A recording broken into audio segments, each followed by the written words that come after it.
예, 우리 잠깐 같이 기도드리겠습니다.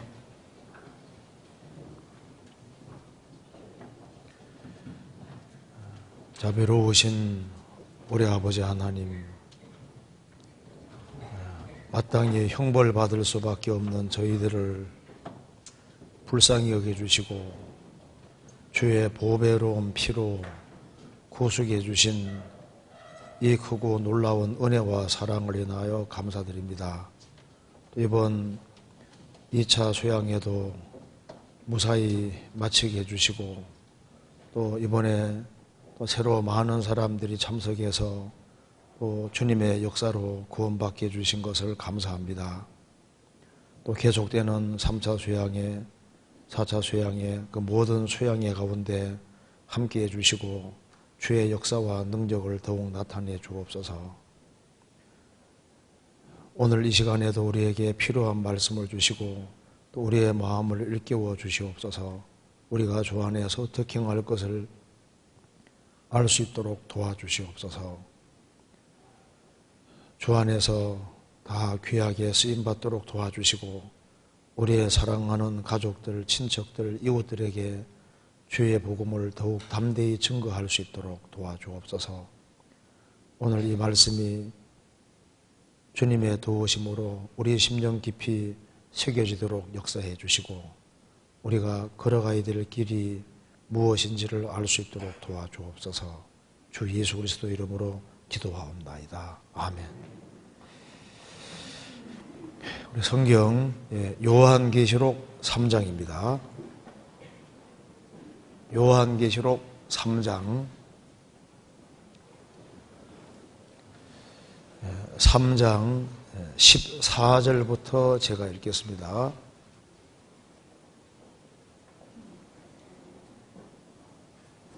(3장 14절) 제가 읽겠습니다. 라오디게아 교회의 사자에게 편지하기를 아멘이시오 충성되고 참된 증인이시오 하나님의 창조의 근본이시니가 가라사대 내가 내 행위를 아노니 내가 차지도 아니하고 더럽지도 아니하도다. 내가 차든지 더럽든지 하기를 원하노라. 내가 이같이 미지근하여 더럽지도 아니하고 차지도 아니하니 내 입에서 너를 토하여 내치리라. 내가 말하기를 나는 부자라 부조하여 부족한 것이 없다 하나 내 곤고한 것과 가련한 것과 가난한 것과 눈먼 것과 벌거벗은 것을 알지 못하도다. 내가 너를 권하노니 내게서 불로 연단한 금을 사서 부요하게 하고 흰옷을 사서 입어 벌거벗은 수치를 보이지 않게 하고 안약을 사서 눈에 발라 보게 하라. 물은 내가 사랑하는 자를 책망하여 징계하노니 그러므로 내가 열심을 내라 회개하라. 볼지어다 내가 문 밖에 서서 두드리노니 누구든지 내 음성을 듣고 문을 열면 내가 그에게로 들어가 그로 더불어 먹고 그는 나로 더불어 먹으리라. 이기는 그에게는 내가 내 보좌에 함께 앉게 하여 주기를 내가 이기고 아버지 보좌에 함께 앉은 것 같이 하리라. 귀 있는 자는 성령이 교회들에게 하시는 말씀을 들을지어다. 네, 거기까지입니다. 이번 2차 수양회 때 정말 수고를 많이 하셨습니다. 이번 2차 수양회 등록이 8,859명이더라고요. 그리고 침례를 어제 받았는데 그 침례 받은 숫자가 686명 침례를 받았습니다. 많이 받았죠, 그래도. 더 받으면 좋은데, 이제, 그래도 꽤 많이 받았습니다. 아침에 이제 가보니까 줄을 쫙 서 있는데, 보기가 너무 좋더라고요. 이번에, 수양회를 위해서 정말 보이지 않는 곳에서도 많은 고생을 해주시고, 특별히 또 어머님들이 또 수고를 많이 해주셨습니다. 그리고 이번에 보니까 수원교회 식구들도 아주 일심단결해서 정말 즐거운 마음으로 기쁜 마음으로 봉사하는 걸 볼 수 있었습니다. 너무 고생 많으셨습니다. 그리고 지금 계속해서 중고등부 이제 수양에도 지금 3차로 진행되고 있습니다. 오늘 여기에 요한계시록 3장 14절부터 끝절까지 말씀을 좀 같이 생각해 보겠습니다. 이제 요한계시록 3장 14절부터 16절까지 말씀 속에 라오디게아 교회에 대해서 교회에게 주신 그 책망과 권고가 여기에 기록되어 있기 때문에 라오디게아 교회에게 주신 그 책망과 권고라는 제목으로 좀 말씀을 드려보도록 하겠습니다. 이 아시아에 초대교회 당시에 아시아에 많은 교회들이 있었는데 그 많은 교회들 가운데 주님이 그 중에서 7개를 뽑아내셔서 이렇게 말씀해 주셨습니다.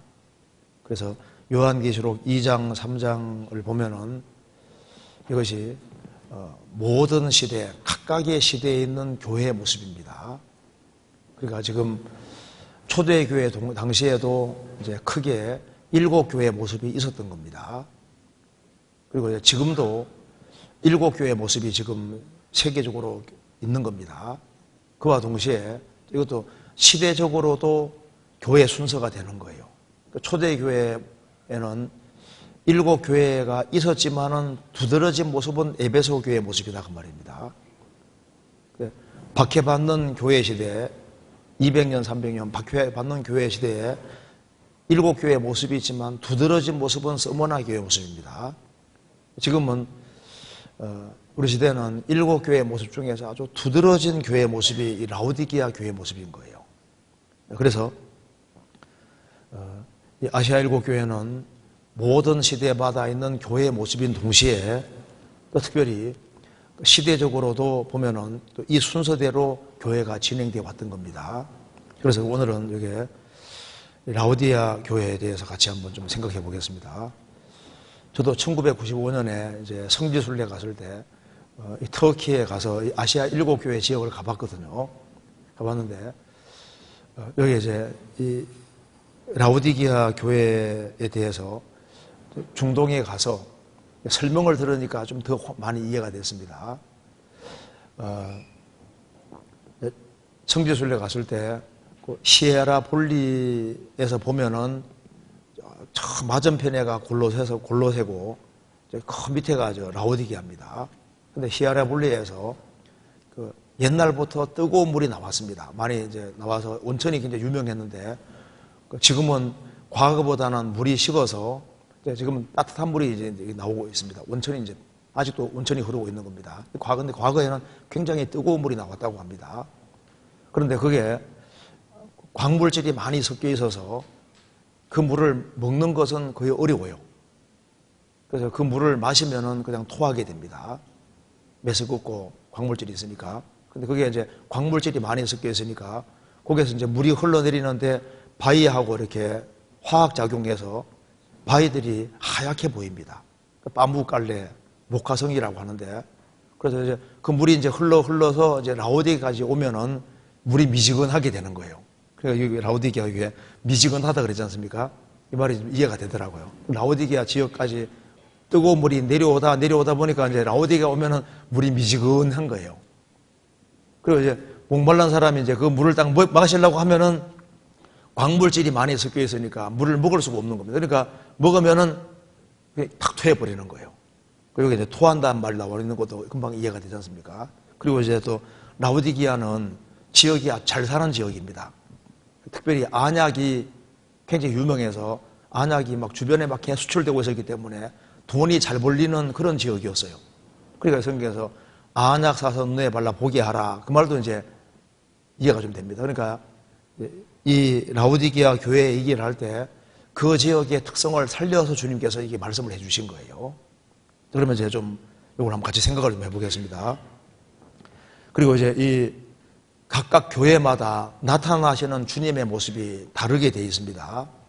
그래서 버가모는 결혼이라는 뜻인데 버가모 교회에는 주님이 나타나신 모습이 좌우에 날선 건물 같이 네가 가라사대 계시록 2장 12절 이렇게 나옵니다. 왜냐하면은 버가모 교회는 세상과 확실한 믿음을 소유했지만은 세상과 짝하고 타협하기 때문에 금을 그을 필요가 있으니까 이제 좌우의 날선 금을 가진 네가 가라서 이렇게 표현되는 거예요. 그러니까 주님이 각각의 교회에게 모습을 나타내실 때 그 모습은 그 교회에 가장 필요한 모습을 보여주는 겁니다. 자, 여기에 요한계시록 3장 14절을 같이 읽어보겠습니다.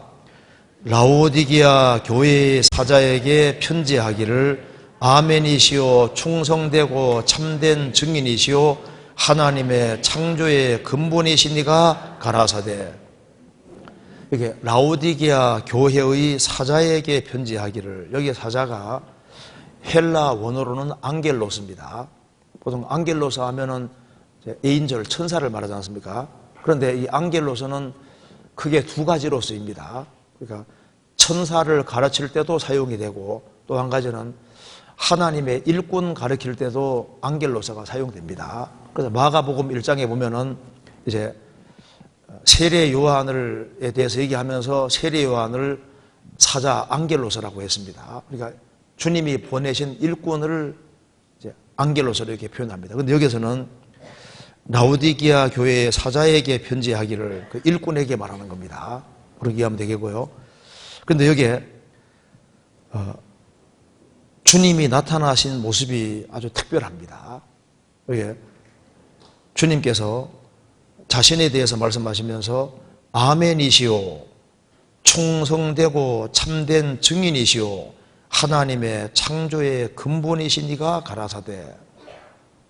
이 모습이 이 라오디게아 교회에 꼭 필요했던 겁니다. 지금 이 라오디게아 교회를 살펴보면은 현대 교회 모습하고 너무너무 닮았습니다. 지금 우리나라도 지금 교회들이 굉장히 많이 있지만은 14절이 제일 부족한 거예요. 그리고 이제 이 교인들도 많지만은 정말 거듭나지 못한 교인들도 많이 있습니다. 그러니까 여기 라오디게아 교회는 구원 안 받은 사람에게도 적용이 되고 구원 받은 사람에게도 적용이 될 수 있습니다. 오늘 좀 배워보면 이해가 되실 겁니다. 여기 주님께서 제일 먼저 아멘이시오. 왜 주님을 아멘이라고 이렇게 제일 처음 소개를 하고 있을까요? 이 아멘이 잘 안 되는 시대이기 때문에 지금 아멘이라고 나타나시는 겁니다. 아멘이란 말 뜻이 무슨 뜻인지 아시죠? 예수님이 공생의 당시에 내가 진실로 너에게 이르노니, 그 진실로가 이게 헬라 원어로 아멘입니다. 아멘. 그러니까 아멘이란 말은 원래 진실이라는 뜻입니다. 진실로 내게 이르노니. 사람들이 이제 기도할 때 끝에 아멘 하잖아. 아멘. 그 아멘이란 말은 진실이다. 그 말은 진실입니다. 참됩니다. 원래 그런 뜻입니다. 근데 여기 예수님께서 왜 이게 아멘이라고 강조를 하셨냐면은 예수님은 아버지 뜻에 절대 복종하셨잖아요. 예수님은 세상에 오신 이유가 아버지의 뜻을 행하기 위해 오셨고 아버지 뜻을 온전하게 이루셨고 십자가에 죽는 것이 하나님 아버지 뜻이니까 내 뜻대로 마옵시고 아버지 뜻대로 하옵소서 하시고 하나님 아버지 뜻 앞에 자신을 굴복시켰습니다. 아멘이라는 것은 하나님 명령대로 한다는 뜻인 거예요. 예수님이 자신을 가르쳐서 나는 아멘이다 이렇게 말씀하신 것은 예수님의 공생애 속에 하나님 아버지께 불순종한 것이 한 번도 없는 거예요. 그래서 항상 하나님 아버지가 기뻐하시는 뜻을 행했다 그 말입니다. 즉 절대적으로 순종의 삶을 사신 걸 말하는 겁니다. 그런데 왜 이 모습을 강조하냐면 우리 시대에 가장 부족한 것이 순종인 거예요. 순종. 여기 라오디게라는 말 뜻은 백성을 기쁘게 하는 자라 그런 뜻입니다. 우리 시대만큼 자기 주관과 자기의 방법대로 하는 시대도 없습니다. 그러니까 아멘이 잘 안 되는 시대인 거예요. 그래서 하나님 말씀하셔도 부분적으로 순종하지 하나님 말씀 전체에 순종하려는 사람이 너무너무 적어집니다. 그래서 하나님 말씀을 자기가 골라서 자기한테 유리한 것은 받아들이고 불리한 것은 배척하고 자기 편한 대로 살아가는 시대가 됐기 때문에 그래서 여기에 아멘이라고 말씀하신 겁니다. 여기 아멘이란 말을 한번 잠깐 찾아봅시다. 여기 이사야 65장 한번 찾아볼까요? 65장 16절.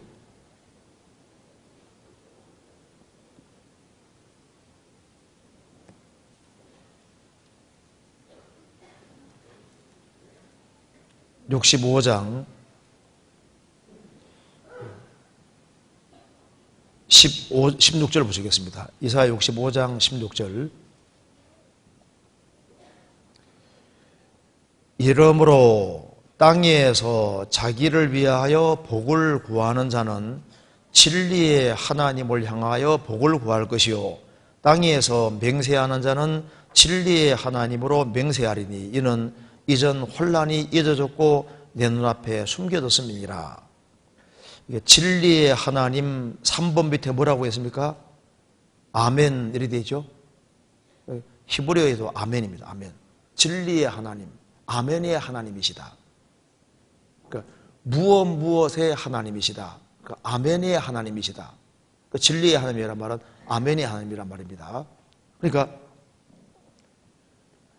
예수님이 자신을 가리켜서 나는 아멘이다. 이 말이 굉장히 중요한 말입니다. 예수님은 아멘이시다. 그러니까 구약의 모든 약속을 예수님은 육신 입고 오셔서 그대로 한마디도 떨어뜨리지 않고 초림의 예언을 문자 그대로 다 이루셨습니다. 그렇기 때문에 재림에 관한 무수한 약속들도 있는데 그 약속도 주님은 아멘이시기 때문에 예수님 안에서 다 이루어지게 되어 있습니다. 주님은 아멘이시기 때문에 신구약 성경에 있는 모든 약속을 진실하게 그대로 이루십니다. 왜? 아멘이시니까. 그래서 한 사람이 그리스도 밖에 있다가 그리스도 안에 들어온 사람은, 즉 주님이 영생을 주신 사람은 그 사람 영생을 주님이 보증하시는 거예요. 왜? 그분은 아멘이시란 말은 거짓이 없다 그 말입니다. 항상 참이시다 그 말인 거예요. 우리가 신앙생활을 할 때 우리가 주 안에서 수고한 것이 무로 돌아가지 않는 이유는 우리가 주 안에 들어와서 주 안에 수고한 것은 하나도 땅에 안 떨어지는 거예요. 요한계시록 14장에 말한 대로 이는 저희 행한 일이 따름이라 하시더라. 주 안에 들어와서 주 안에 살다가 주 안에 죽는 사람은 이 주 안에 생한 것이 저 천국까지 따라간다 그 말입니다. 영어 성경에는 더 이렇게 쉽게 되어 있습니다. Their works follow them입니다. 그들의 행위들이 그들을 따라간다. 천국까지 따라가는 거예요. 그러니까 우리가 이번 하계 수양회 때 수고한 그 모든 수고들이 천국으로 그대로 따라가는 거예요. 불의의 제물로 친구를 사귀라. 그리하면 없어질 때 저희가 영원한 처소로 너희를 영접하리라. 우리가 주님 뜻대로 사용하지 않던 제물을 활용해서 영혼을 건지는 데 사용을 했으면은 그것이 그렇게 해서 사람이 구원을 받아가면은 그 사람이 천국에 가 있게 되고 그래서 영원한 처소로 너희를 영접할 것이다. 그래서 왜 주 안에서 수고한 것이 헛되지 않느냐? 그분은 아멘이시기 때문입니다. 우리가 왜 재림을 믿을 수 있냐 하면은 주님은 아멘이신 거예요. 항상 진실하셨고 지금도 진실하고 앞으로도 진실하기 때문입니다. 그런데 왜 이 라오디게아 교회에서 주님이 아멘이시라는 것을 이렇게 강조하시냐 하면은 이 아멘이 제일 안 되는 시대가 이게 우리 시대인 거예요. 제가 러시아에 갔을 때 그 러시아에서 북한에서 오신 분이 이제 구원을 받으셨습니다. 그런데 이제 한 자매님이 한동안 교회를 안 나왔습니다. 그래서 왜 교회를 안 나오는지 확인을 해보니까 북한에는 동무하고 남녀 구별이 없었는데 이제 성경 배우다 보니까 남편에게 순종하고 복종하고 높이란 말이 나와 있으니까 다 성경 다 좋은데 그게 마음에 안 든다는 거예요. 그것이. 그래서 이 구절 때문에 신앙생활 하기 싫다고 하잖아요. 교회 생활을 한동안 안 했거든요. 그러니까 이제 우리 시대에는 보시면 이 사고방식이 옛날하고 너무너무 달라져서 성경은 황제가 있던 시대에 기록이 된 거잖아요. 당연히 황제에게 충성하고 복종하는 이런 것이 뭐 당연한 것인데, 지금 우리 시대는 자기가 주관자가 되어서 자기 주관과 방법대로 하는 사람들이 가장 많은 시대가 우리 시대입니다. 그렇기 때문에 라오디게아 성도들은, 라오디게아에 있는 분들이 보면 이게 아멘이 안 돼 있는, 아멘이. 그래서 삶의 모든 측면에서 이거 아멘으로 받아들이고, 그리고 아멘이 안 되더라도 이 주님 말씀에 순종하고 살려고 하는 그런 확고한 마음을 가지고 살아야 되는데, 이제 그렇게 하지를 못했기 때문에 제일 부족한 모습이 아멘이기 때문에 주님은 아멘이라고 이렇게 드러내신 겁니다. 그래서 여기 주님이 내가 아멘이다 이렇게 말하는 이유는 너희들에게 진짜 필요한 것이 아멘이다 그 말입니다. 영원한 축복을 받는 길이 뭔지 아느냐? 하나님 말씀이 되어 있으면 그대로 순종하는 길이 제일 좋은 길인 거예요. 아버지가 심부름을 시킨다. 첫째, 말로 할 때 한다. 두 번째, 조금 얻어맞고 한다. 세 번째, 끝까지 버티다가 쫓겨난다. 몇 번째입니까? 말로 할 때 하는 게 제일 좋잖아요. 그러니까 하나님 말씀하시면 내 하면 이게 제일 좋은 길이거든요. 성경이 그렇게 되어 있으면 그대로 해야 되겠다 이런 마음을 갖는 것이 가장 현명하고 좋은 태도가 되는 겁니다. 그래서 이제 생활을 하고 살다 보면은 맞아, 항상 하나님 말씀 맞았어. 성경이 그렇게 되어 있어도 내가 성경 반대쪽으로 갈 때 편한 길을 택한 것처럼 보였지만 나중에 보면 그게 일이 꼬이는 것이었습니다. 제일 현명하고 바르고 좋은 길은 주님 말씀이 그렇게 되어 있으면 그대로 붙잡는 것이 현명한 겁니다. 왜? 우리 주님은 아멘이시니까. 그리고 우리는 이제 성경에다가 운명을 걸은 사람들이기 때문에 주님이 아멘이시냐 하는 것은 우리 영원한 운명과 관계되는 겁니다. 성경이 진리고 예수님이 아멘이시고 구약의 모든 약속이, 초림 약속이 문자 그대로 이루어졌고 재림의 모든 약속도 문자 그대로 예수님 안에서 이루어지고 아멘이라면은 주님 편에 선 사람은 영원한 축복에 서 있는 사람인 겁니다. 주님이 아멘이시라면은 주님 반대편에 서 있는 사람은 영원한 불행이 있는 거예요. 주님은 참이신데 마귀는 거짓이잖아요. 그래서 주님 편, 오른편에 선 사람이 이게 가장 현명한 거예요. 제가 들은 얘기인데요. 스님들은 줄 잘 서야 된다고 하는 얘기 들어보셨어요? 어느 주지성 밑에서 머리 깎았냐가 일생 동안 운명을 좌우한답니다. 그래서 이제 머리를 깎았는데 약간 위로 올라가지 못할 주지성에게 머리 깎으면 평생 그냥 마당 쓸다 끝나는 경우도 있답니다. 그런데 좋은 주지성에게 머리 깎으면 그 주지성이 올라가면 같이 이렇게 올라가는 거니까 스님들은 서열이 굉장히 이렇게 정확하다 그러잖아요. 그런데요, 신앙생활에서 인생에서는 줄 잘 서야 되는데 주님 편에 서는 것이 이게 정말 지혜로운 거예요. 왜? 주님은 아멘이시니까. 그리고 그 다음 봅시다.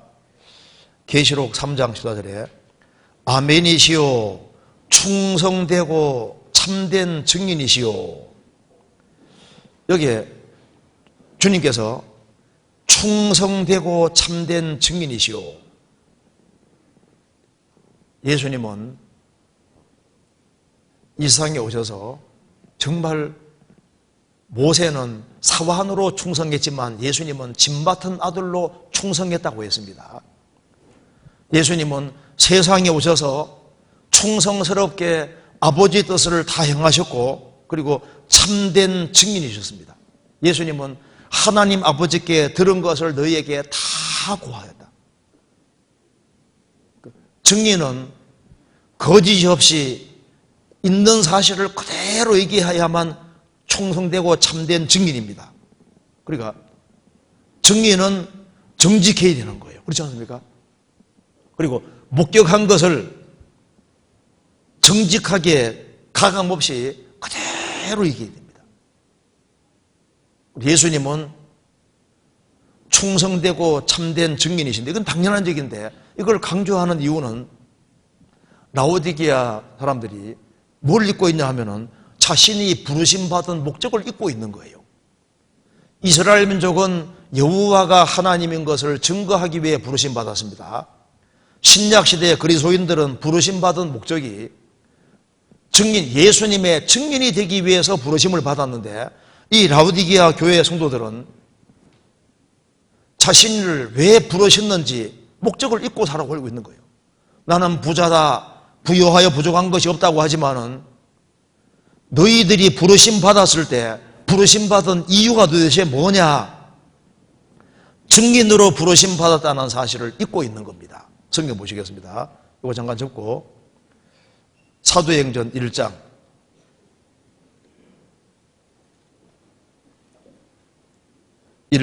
8절입니다. 8절 같이 읽겠습니다. 오직 성령이 너희에게 임하시면 너희가 권능을 받고 예루살렘과 온 유대와 사마리아와 땅끝까지 이르러 내 증인이 되리라 하시니라. 그래서 오순절에 성령이 강림하셔서 복음이 짧은 시간 내에 로마까지 갔습니다. 예루살렘과 온 유대와 사마리아 땅끝까지 이르러 내 증인이 되리라. 성령을 받았으면 자동으로 증인이 되도록 되어 있는데, 그런데 이들이 정상적으로 살지 않았던 겁니다. 그러니까 왜 사는지를 알아야 되는 것처럼 왜 나를 구원하셨는지 목적을 알 필요가 있는 거예요. 주 예수를 믿으라. 그리하면 너와 내 집이 구원을 얻으리라. 한 사람이 구원받으면은 좋은 땅에 뿌리웠다는 것은 말씀을 듣고 깨닫는 자니 결실하여 혹 30배, 60배, 100배가 됐느니라. 나 통해서 30명, 60명, 100명이 구원받도록 하기 위해서 부르신 겁니다. 너희는 세상의 빛이라, 세상의 소금이라. 우리를 구원하신 이유는 세상에 살면서, 세상에서 구별되어 살면서 주변의 사람들을 주님 품으로 이끌기 위해서 우리를 부르신 겁니다. 우리만 구원받게 하기 위해서 구원하신 것이 아니잖아요. 나를 통로로 삼아서 또 다른 사람에게 이 귀한 복음을 전하기 위해서 부르셨는데 그 목적은 잊고 살면 안 되는 겁니다. 그런데 라오디게아 사람들은 이제 그걸 잊고 살았던 거예요. 여기 시편 89편 찾겠습니다.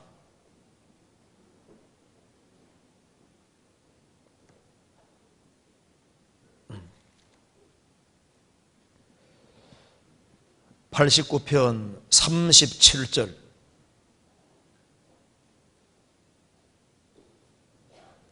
(89편) 37절 같이 읽겠습니다. 또 궁창에 확실한 증인 달같이 영원히 경고케 되리라 하셨도다. 여기 궁창에 확실한 증인을 달이라고 했습니다. 그러니까 지구는 세상의 그림자고 태양은 예수님의 그림자고 달은 증인의 그림자입니다. 달은 발광체가 아니지 않습니까? 그러니까 태양빛을 받아서 비추는 반사체인 것처럼 우리는 우리 자신에게 빛이 있는 게 아니라 주님 빛을 받아서 비추는 달 역할을 하는 거예요, 지구에. 그런데 이 달이 증인 역할을 잘 하려면 일단 지구하고 붙어 있으면 안 됩니다. 떨어져 있어야 되지 않습니까? 그러니까 라오디게아 성도들은 이 세상과 짝하고 있으면은 증인 역할을 못 하는 거예요. 그러니까 세상 사람과 똑같은 모습으로 똑같이 살아가면 누가 그 사람을 예수 믿는 사람이라고 하겠습니까? 같이 술 걸치면서 나쁜 짓 같이 하면서 예수 믿어봐 좋아하면 뭐라 할까요? 속으로 니나 잘 믿으라 할 거 아니에요. 야, 너는 신생 예수 믿는다 이렇게 생각하겠습니까? 아니잖아요. 그러니까 달은 지구하고 떨어져 있는 것처럼 세상에 살지만은 마음과 생각이 분리되어 있어야만 증인 역할을 할 수 있는 거예요. 그리고 지금 여기 이제 지구가 있으면은 달은 거리를 두고 있지만 항상 일정한 거리를 두고 계속 돌지 않습니까? 빛을 받아 계속 비춰주고 있는 겁니다. 우리는 세상에 살지만은 구별되어서 주님 빛을 받아서 비춰주는 그것이 뭡니까? 우리가 접촉하는 주변 사람들이 다 전도 대상입니다. 그들에게 빛을 비추는 것이 희생하고 수고하는 모습을 보이는 겁니다. 그리스도인다운 모습을 보이는 겁니다. 그래서 주변 사람들의 끊임없이 관심을 가지면서 죄에는 구별되되 끊임없이 관심을 가지면서 주변 사람에게 선을 행하고 그렇게 하는 속에서 다른 사람들이 구원받아 가는 거예요. 우리 미국에서 어떤 자매들은요, 이제 학위 수양에 한 명 데려오기 위해서 한 1년 정도를 막 가서 막 설거지 해주고 봉사해주고 도와주고 그렇게 해서 한 1년 정도 그렇게 고생하고 수고하는 모습을 보이는 이유가 뭐냐면은 그렇게 해서라도 이제 수양에 데려가서 구원받게 하기 그렇게 합니다. 그렇게 해서 한 명 한 명 구원하잖아요. 그래서 끊임없이 희생하고 수고하는 모습을 보이고 모범 보이는 이유는 주님 품으로 인도하기 그렇게 하시는 겁니다. 그런데 이 라오디게아 교회는 충성되고 참된 증인이시라는 말을 강조하는 이유는 그게 제일 부족했던 거예요. 자, 그럼 다시 봅시다. 요한계시록 3장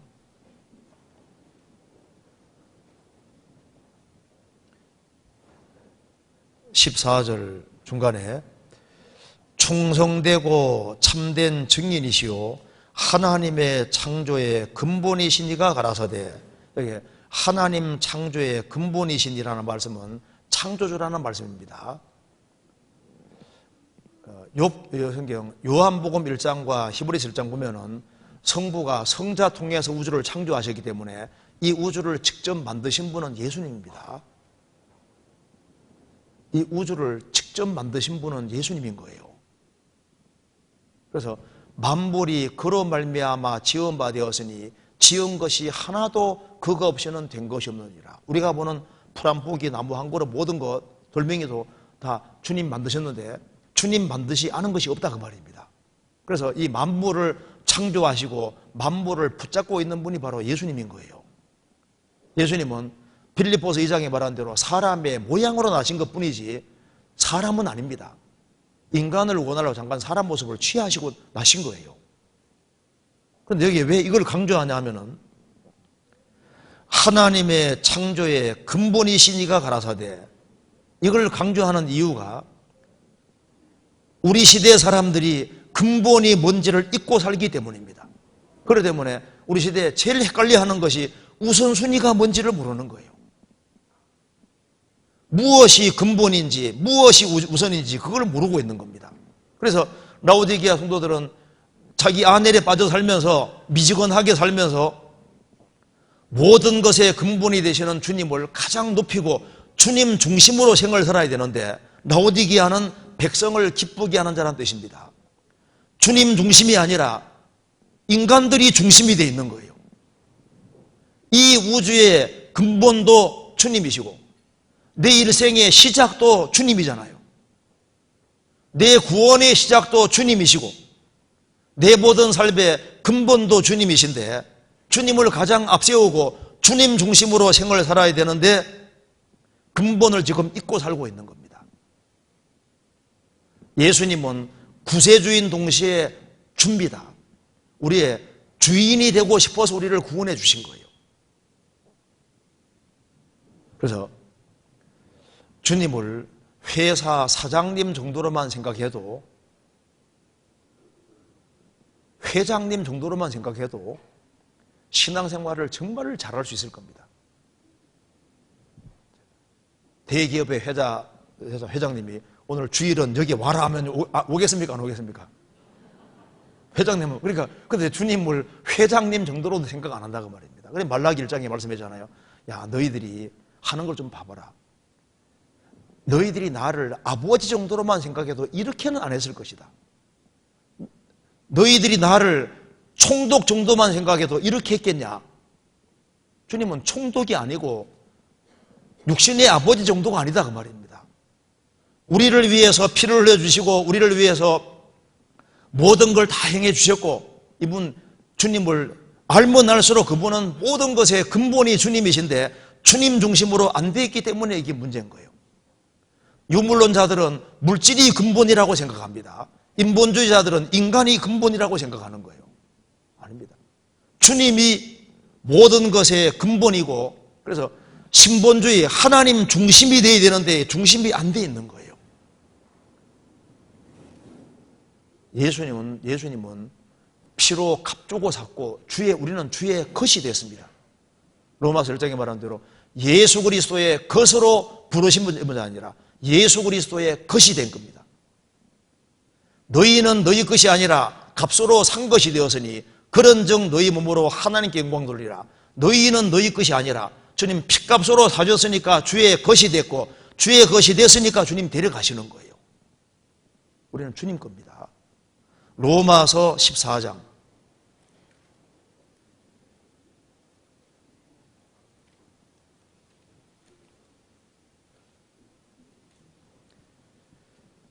7절 8절입니다. 같이 읽겠습니다. 우리 중에 누구든지 자기를 위하여 사는 자가 없고 자기를 위하여 죽는 자도 없도다. 우리가 살아도 주를 위하여 살고 죽어도 주를 위하여 죽나니 그러므로 사나 죽으나 우리가 주의 것이로라. 우리 중에 누구든지 구원받은 누구든지 자기를 위하여 사는 자가 없고 자기를 위해 죽는 자도 없도다. 우리가 살아도 주를 위해 살고 죽어도 주를 위해 죽나니 왜냐하면 사나 죽거나 우리는 주의 것이 된 겁니다. 그리고 여기에 라오디게아 교회에 이런 모습 나타나신 이유는 제일 필요한 것이 그것이기 때문에 주님이 원하시는 모습이 그것이기 때문에 이렇게 제일 앞에 이렇게 세우는 겁니다. 여기까지 이해되시죠? 그럼 자, 다시 봅시다. 계시록 3장에 3장 15절에 내가 내 행위를 아노니 내가 차지도 아니하고 더없지도 아니하도다. 내가 차든지 더없든지 하기를 원하노라. 내가 내 행위를 아노니 주님은 우리를 다 아십니다. 우리가 앉고 일어서는 것도 아시고 내가 어디에 있는지도 압니다. 지금 이 자리에 같이 모여 있는 것도 알아요. 지금 졸고 있는 것도 압니다. 더워서 졸 테니까 좀 다 아시죠? 모를 리가 없죠. 속마음도 다 아시죠. 하나님이시니까. 그래서 내가 내 행위를 아노니 우리 행위를 다 아셔요. 요한계시록 5장 보면은 사도 요한이 보니까 어린 양이 섰는데 일찍 죽임 당한 것 같더라. 그런데 그 자세히 보니까 7 뿔이 있고 7 눈이 있다고 했습니다. 7 뿔은 힘을 가리킵니다. 소에게 뿔은 힘을 가리키는 거예요. 그런데 뿔이 7이라는 것은 7은 완전수입니다. 그러니까 전능을 가리켜요. 전능. 그러니까 이 세상에 오셔서 초라한 모습으로 죽으시고 부활하신 이 예수님이 초라하게 죽으셨지만은 그분은 전능하신 분이라는 걸 보여주는 거예요. 그리고 눈이 7이라는 것은 눈은 보는 건데 7이니까 7 눈이라는 것은 전지 다 보고 있다고 말입니다. 다 안다고 말입니다. 주님은 전능하신 분이고 전지하신 분, 모든 걸 다 아시는 분인 거예요. 그래서 내가 내 행위를 아노니 아시죠? 우리에 대해서 정확히 아십니다. 너희에게는 머리털까지 다 세신 바 되었다. 우리 보면 하기수양회 때 정말 수고하는 사람들 주님 다 보셨습니다. 그리고 어떤 마음으로 봉사하는지 수고하는지도 다 보셨어요. 다 압니다. 내가 내 행위를 아노니.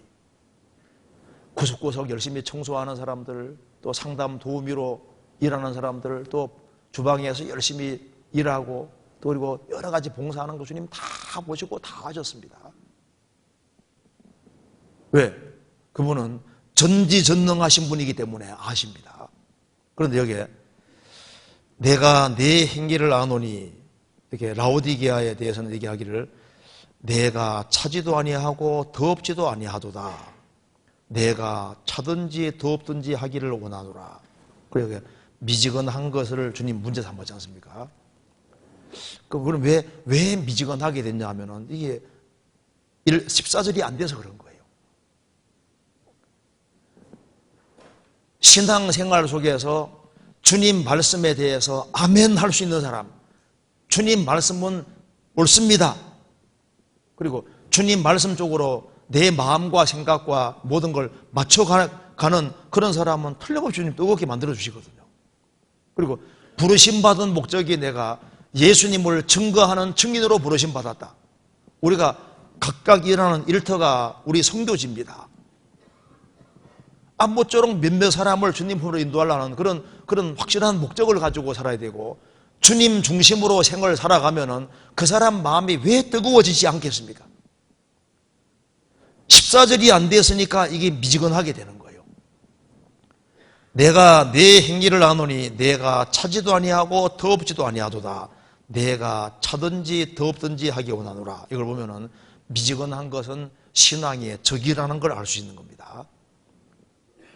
자, 우리 시대에 정말 뭐든지 빨리빨리 하려고 하는 것이 특별히 한국 사람 기본 특징입니다. 그래서 해외 나가면 빨리빨리, 해외 나가면요, 외국인들도 한국 사람이 자주 하는 말 빨리빨리, 그 말을 잘 알더라고요. 빨리빨리. 뭐든지 빠르게. 그래서 사람들이 빨리 걷고 차도 막 빨리 몰고 막 더 많이 벌고 더 많이 쓰려고 하고 바쁘게 막 이렇게 하는데, 다른 것은 그렇게 다 바쁜데 한쪽만은 이게 미지근합니다. 한 분야에서만 미지근한 거예요. 신앙 분야. 신앙 쪽에서는 뜨뜻미지근한 겁니다. 돈벌이 하기 위해서는 그렇게 분발하고, 다른 것에서는 그렇게 분발하고 바쁜데, 가장 미흡한 것이 한쪽인데 바로 신앙 분야에서는 이게 미지근하다. 왜냐하면 근원이 뭔지를 모르고 무엇이 근본이고 무엇이 중요한지를 모르기 때문입니다. 우리 시대 성공에 대한 생각도 잘못되어 있거든요. 돈 많이 벌면 성공한 거냐 그 말입니다. 아니에요. 모든 것의 근본 되시는 분이 주님이시기 때문에 주님께 쓰임 잘 받는 것이 성공이잖아요. 그렇지 않습니까? 주님이 귀히 여기고 주님이 정말 보실 때 필요한 사람으로 여길 때 그 사람이 성공한 것이지. 그러니까 성공에 대한 관념과 생각이 달라지기 때문에, 그래서 한쪽 분야에서 식어가는데 이것이 바로 신앙 분야다 그 말입니다. 그리고 라오디게아 지역 모습하고 라오디게아의 신앙을 가진 사람들하고 이 모습이 똑같은 거예요. 빠묵갈래에서 이제 뜨거운 물이 분출해 나오는데 거기는 뜨거운데 시간 지나가지고 흘러내려오면서 식어서 라오디게아까지 오면 미지근하게 되는 거예요. 그러니까 너희 동네 라오디게아 지역에 흘러가는 물 모습하고 미지근한 모습하고 라오디게아 지역 사는 사람들 이게 똑같이 미지근했다고 말입니다. 그래서 16절에 내가 이같이 미지근하여 더없지도 아니하고 차지도 아니하니 내 입에서 너를 토하여 내시리라. 실제로 그 미지근한 그 물을 먹으면 입에 들어가는 순간에 탁 토해버립니다. 그걸 먹을 수가 없는 거예요. 여기에 육신적으로는 부한 교회지만은 신앙적으로는 미지근했습니다. 그러니까 이걸 보면은 차든지 더없든지 하기 원하노라. 차다 그 말은 아예 안 믿든지, 믿으려면은 더욱게 믿든지. 하나님이 미지근한 것은 싫어하십니다. 신앙은 미지근한 건 이건 절대적으로 반대인 거예요.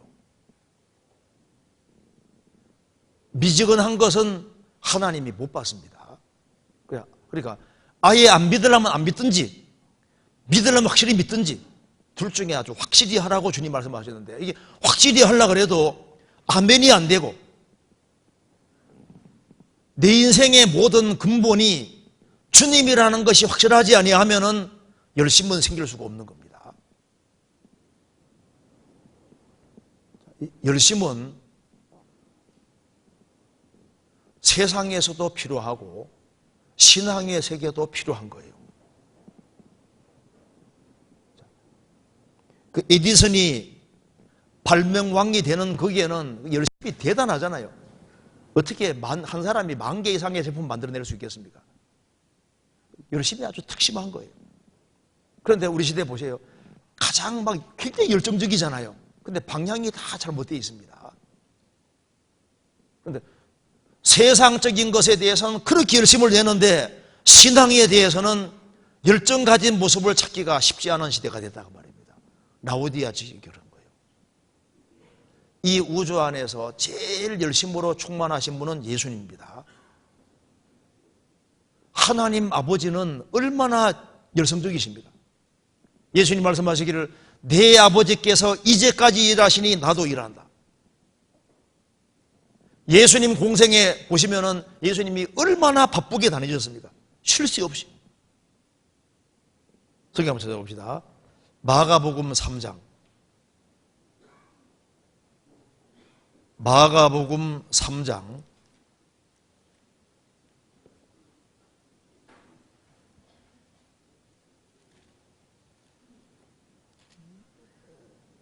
3장 20절.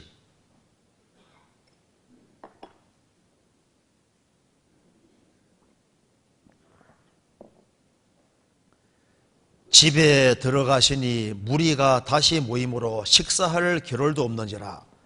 예수의 친속들이 듣고 붙들러 나오니 이는 그가 미쳤다 하밀러라. 예수님이 공생의 당시에 얼마나 바쁘고 부지런하게 일하셨는지 식사할 겨를도 없는지라. 예수의 친족들이 듣고 예수님을 붙들러 나왔다고 했습니다. 이는 그가 미쳤다 하밀어라. 얼마나 열심히 했으면 미쳤다고 할까요? 미쳤다 하밀어라. 예수님도 미쳤다는 소리 들었습니다. 우리 시대에 그 매니아가 많아지잖아요. 매니아. 그래 미쳤다는 말이 이게 헬라어에도 마니아입니다. 마니아. 요즘 매니아가 많아지는데 그런데 신앙적으로 바른 방향 쪽으로 열심을 내는 것은 꼭 필요한 거예요. 그래서 로마서 12장에 말씀하기를 부지런하여 게으르지 말고 열심을 품고 주를 섬기라. 로마서 12장 11절에 나와 있죠. 부지런하여 게으르지 말고 열심을 품고 주를 섬기라. 만왕의 왕 되신 주님을 섬기는데 냉랭한 마음으로 미지근한 마음으로 섬기는 건 합당치 않습니다. 열심을 품고 주를 섬기라. 그래서 엘리야는 만군의 하나님 여호와를 위해서 아주 열심히 특심했습니다. 세례 요한도 얼마나 열심히 특심했습니까? 그런데 그 열심이라는 것이 필요한 거예요. 초대교회 성도들은 열심이었습니다. 사도들의 가르침을 받고 그리고 자주 모이고 날마다 같이 모이고 교제떡을 나누고 그러니까 주님이 날마다 구원받는 사람을 더하게 하시니라. 바울 사도 열심은 아주 특심합니다. 초대교회 당시에 사도들뿐 아니라 그리스도인들이 정말 열심이었습니다. 성경 한번 찾아봅시다. 사도행전 19장입니다.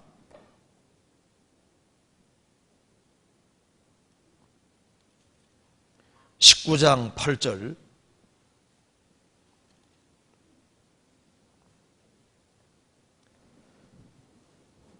바울이 회당에 들어가 석 달 동안을 담대히 하나님 나라에 대하여 강론하며 권면하되 어떤 사람들은 마음이 굳어 순종치 않고 무리 앞에서 이 도를 비방하거늘 바울이 그들을 떠나 제 아들을 따라 세우고 두란노 서원에서 날마다 강론하여 이같이 2해 동안을 하매 아시아에 사는 자는 유대인이나 헬라인이나 다 주의 말씀을 듣더라. 바울이 회당에서 석 달 동안을 담대히 하나님 나라에 대해서 강론하고 권면했다. 그런데 어떤 사람들이 마음이 굳어 순종치 않고 무리 앞에 이들을 비방하니까 바울이 그들을 떠나 제 아들을 따로 세우고 두란노라는 사람의 서원에서, 학원 같은 데입니다. 두란노라는 사람의 서원에서, 장소가 컸던 것 같아요. 거기에서 날마다 강론해서 2해 동안을 했다. 근데 그 웨스턴 텍스트라는 성경 사도행전 필사본이 있습니다. 인터넷에 저도 나옵니다. 근데 그거 보면은 거기에 사도행전 19장 여기에 2해 동안을 날마다 2해 동안 강론했다고 하는 거기에 나나주가 달려 있는데 오전 11시부터 오후 4시까지 그 사이에 강론했다고 했습니다. 한 4-5시간씩 강론했던 거예요.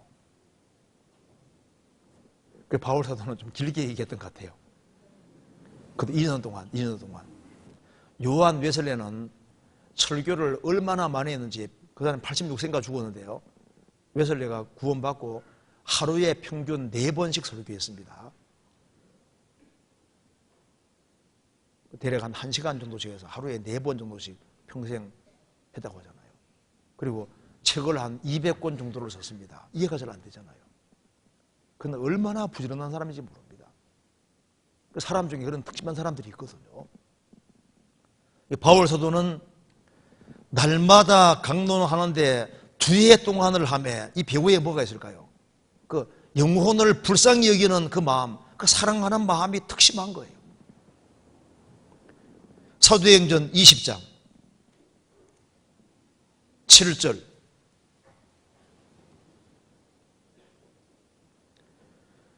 안식 후 첫날에 우리가 떡을 떼려 하여 모였더니 바울이 이튿날 떠나고자 하여 저희에게 강론할세 말을 밤중까지 계속하며 우리의 모인 윗다락에 등불을 많이 켰는데 유도고라 하는 청년이 창에 걸쳐 앉았다가 깊이 졸더니 바울이 강론하기를 더 오래 하며 졸음을 이기지 못하여 삼청도에서 떨어지거늘 일으켜보니 죽었는지라. 바울이 내려가서 그 위에 엎드려 그 몸을 안고 말하되 떠들지 말라 생명이 저에게 있다 하고 올라가 떡을 떼어 먹고 오랫동안 곧 날이 새기까지 이야기하고 떠나니라. 사람들이 살아난 아이를 데리고 와서 위로를 적잖게 받았더라. 안식고 첫날 주일날 같이 모였습니다.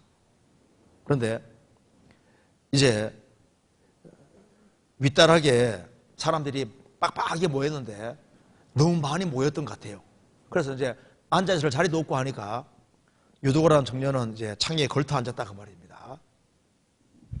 근데 바울 사도가 이제 강론하는데 말을 밤중까지 계속했다. 그런데 9절에 말한 대로 바울이 강론하기를 더 오래 하며 졸음을 이기지 못하여, 이게 무슨 말입니까? 안 졸라고 노력했지 않습니까? 아마 일하고 왔던 것 같아요. 일터에서 일하고 와서 바울 사도 말씀하니까 들으려고 이제 와서 힘드니까 창에 걸터 앉아가지고 뭐 열심히 듣고 있는데 졸음을 이기지 못하여 막 안 졸라고 막 그렇게 발버둥 쳤는데 결국은 졸았습니다. 근데 이게 누구 잘못일까요? 조는 사람 잘못입니까? 너무 길게 한 게 잘못입니까? 그런데 이제 떨어져 죽었지 않습니까? 죽었는데 여기 왜 이 유두고라는 사람을 여기 이름 기록해놨냐면은 유두고가 중요한 사람입니다. 중요한 사람이 아니면은 살릴 이유도 없잖아요. 이제 잘못된 마음을 가지고 있는데 떨어져 죽었으면 주님이 살리시겠습니까? 이 사람이 일을 열심히 하고 왔는 게 맞을 겁니다. 일하고 열심히 와서 그래도 들어보려고 막 그렇게 하는데 또 주님 살려놓은 것은 이 사람이 할 일이 있기 때문에 살려놓은 거지 않습니까? 그렇지 않겠습니까? 그래서 이제 살려놨습니다. 살리고 난 다음에 11절에 올라가 떡을 떼어 먹고 오랫동안 곧 날이 새기까지 이야기하고 떠나니라. 이번 학예 수양에 가서 밤새도록 교제한 사람이 있을지도 모르겠습니다. 그게 여기 봐요. 여기도 말씀도 막 충분히 배우고 밤새도록 교제하고 떠났다. 이걸 보면은 초대교회 성도들이 굉장히 열심인 것을 알 수가 있습니다. 필요한 거예요. 그런데 이 뜨거운 마음이라는 것이 참 필요한데 라오디게아 교회는 미지근한 교회였습니다. 미지근했다고 주님 말씀하잖아요. 그러니까 차든지 덥든지 하게 원하노라. 이 마지막 시대가 되면 될수록 사람들의 사랑이 식어집니다. 그래서 세상 사람들도 무엇을 갈망하냐면 사랑을 갈망하는 겁니다. 그 사랑은 뜨거운 겁니다. 그래서 무엇보다도 열심으로 서로 사랑할지니 사랑은 허다한 허물을 덮느니라. 무엇보다도 열심으로 서로 사랑할지니 그 사랑은 뜨거운 겁니다. 그래서 열심 바탕에는 사랑이 들어있는 거예요. 사랑. 그래서 하나님께서는 우리를 구원하신 이유는 선한 일에 열심하는 하는이 아니라 열심하는 친백성이 되기를 원하시는 거예요. 열심. 성경에서 봅시다. 디도서 2장. 디도서 2장 14절.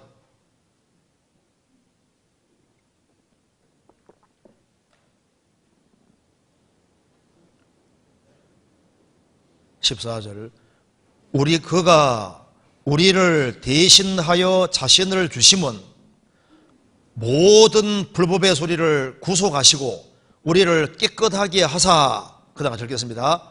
선한 일에 열심하는 친백성이 되게 하려 하심이니라. 선한 일을 하는 것이 아니라 선한 일에 열심하는 친백성이 되게 하십니다. 지금 마귀도 얼마나 열심인데, 마귀도 잠도 안 자고 얼마나 부지런히 타락시키려고 하잖아요. 그런데 우리는 선한 일에 열심하는 친백성이 되게 하십니다. 그래서 목표가 확실하고 선한 일에 바쁘고 열심인 사람은 갈등할 시간이 없는 거예요. 그래서 선한 일에 열심히 하는 사람은 다른 사람이 나에게 무슨 얘기를 하든 간에 그 별 문제가 안 됩니다. 학창시절에도 보시면 막 공부 열심히 하는 사람은요, 딴 데 신경 쓸 시간이 없는 거예요. 나를 좋게 얘기하든 나쁘게 하든 별 문제가 안 됩니다. 그런데 한가한 사람은 주변 사람들의 말에 상처를 받을 수도 있는데, 한 곳에 몰입이 되어 있고 목표가 아주 확실하고 그걸 위해 열심히 달려가는 사람은 생활 살아가는 가운데 다른 사람들의 얘기가 별 문제가 안 되는 거예요. 그러니까 열심히 하는 사람은 갈등이라는 게 줄어들게 되고 갈등이 없어지게 되는 겁니다. 그리고 자기 주어진 일에 아주 성실하고 열심히 살아가면은 죄에서 멀어지게 되는 거예요. 그래서 미지근하면은 죄가 막 들어오게 됩니다. 그렇잖아요. 이 세상에서 정말 부지런하게 살아야 될 사람이 크리스찬들입니다. 이런 얘기 들어보셨죠? 어떤 젊은이가 세상에서 성공하고 싶었습니다. 그래서 임금을 찾아가서 말합니다. 제가 성공하고 싶은데 비결 좀 알려주십시오. 그럼 내 말대로 해보겠냐? 해보겠습니다. 그래서 시장통에 데려갔습니다. 데려가서 물동이를 딱 갖다 놓고 물을 잔뜩 이렇게 위에까지 이렇게 딱 채우고 난 다음에 이 물동이를 이고 시장 바닥을 돌고 오는데, 돌고 오면은 내가 비결을 알려주는데 물 쏟으면 넌 죽는 거다. 그래도 해보겠냐 하니까 이제 한 번 죽지 두 번 죽냐 하면 어차피 나는 성공을 해야 되겠다는 겁니다. 그럼 해보라고 해서 이제 물동이를 딱 이고 그 복잡한 시장을 돌고 있습니다. 그래서 무사히 돌고 왔습니다. 이제 비결을 알려주십시오 하니까, 그러면 시장 바닥을 돌면서 들은 얘기 한번 얘기해 보라니까 한마디도 들은 얘기가 없는 거예요. 그 복잡한 시장 바닥을 돌면서 왜 한마디도 들은 것이 없냐 하면은 성공해야 된다는 생각 하나 하고, 또 하나는 이 물동이 떨어뜨리면 나는 죽는다. 두 생각, 두 개밖에 없는 거예요. 들은 것이 없다고 말입니다. 그것처럼 이 세상에 성공하기 위해서는 목표를 확실히 정해서 한쪽으로 끝까지 밀고 나가면은 반드시 성공할 거라고. 그런데 이 공고처럼 우리도 마찬가지입니다. 우리는 세상 사람과 다르게 목표가 확실하잖아요. 주님 앞에 서야 된다는 사실이 확실하고, 우리 신앙생활이 평가되는 그리스도의 심판대 앞에 서야 되고, 그리고 우리가 영원히 봐야 될 분은 주님입니다. 그리고 구원받은 성도들을 영원히 보게 되는 것이 사실이니까 우리가 살아가야 될 방향과 목표는 아주 분명한 거예요. 그리고 그걸 위해서 부지런히 매진하는 사람은 생활을 살아가면서 많은 문제들에서 해방될 수 있는 겁니다. 그런데 그 열심은 그냥 생기는 게 아니에요. 하나님 말씀에 순종하기를 원하는 사람, 그리고 정말 생을 살아가는 목적이 확실하고 주님을 근본으로 삼고 그리고 살아가는 사람은 주님이 뜨거운 마음도 주시고 사랑도 부어주시기 때문에 열심을 가지고 살게 되는 겁니다. 성령을 소멸치 말라고 하신 대로 성령의 불길을 끄면 안 됩니다. 성령이 불길을 계속 불러일으키는데 그 불길이 계속 타는 사람은 열심히 성실하게 살아갈 수 있는 겁니다. 그래서 우리는 지금 지옥으로 끌려가는 사람이 너무너무 많기 때문에 우리가 이번 학예수양회 때도 소원교회 식구들이 아주 열심을 다해서 최대한 건지려고 노력을 했습니다. 그런데 사람이 구원되고 안 되는 건 우리가 할 수 있는 건 아닌데 최선을 다한 그 모든 것에 대해서도 분명히 상을 주십니다. 노아는 방주지엄에 전도했는데 한 사람을 집안 식구 제외하고는 한 명도 못 건지잖아요. 그런데 그는 그 수고를 주님이 다 갚아주시는 거예요. 예레미야가 사역자로 부르심 받고 20몇 년 동안 전도했는데 누가 구원받았습니까? 뭐 바룩하고 에벤멜렉 뭐 몇 사람 없어요. 그런데 그 모든 수고가 물어 돌아가는 게 아닙니다. 우리가 구원의 길로 인도하려고 노력했지만은 그 사람이 전도 안 돼도 우리가 수고한 모든 것은 영원히 남는 것이 되는 겁니다. 성경 요한계시록 3장 다시 보시겠습니다.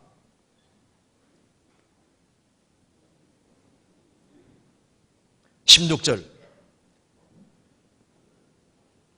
내가 이같이 미지근하여 더럽지도 아니하고 차지도 아니하니 내 입의 서늘을 토하여 내치리라. 내 신앙생활 속에서 영광의 주님이 받으실 수 있는 것이 없다는 건 참 불행입니다. 주님은 우리에게 육신에 필요한 걸 다 내려주시고 우리 영혼에 필요한 것도 다 주셨습니다. 하나님이 세상을 이처럼 사랑하사 독생자를 주셨으니 예수님도 주시고 아들과 함께 모든 것을 은사로 주시고 우리는 주님 것을 받아서 구원을 받았고 또 주님의 것을 계속 누리고 있습니다. 그런데 우리 신앙생활 속에서 우리가 주님께 드리는 것을 주님이 받으실 것이 없다고 말입니다. 입에서 토해내친다는 것은 주님이 잡수실 것이 없다고 말입니다. 이건 참 불행이잖아요. 그럼 왜 못 잡수시냐 하면은 미지근하니 못 먹겠다고 했습니다.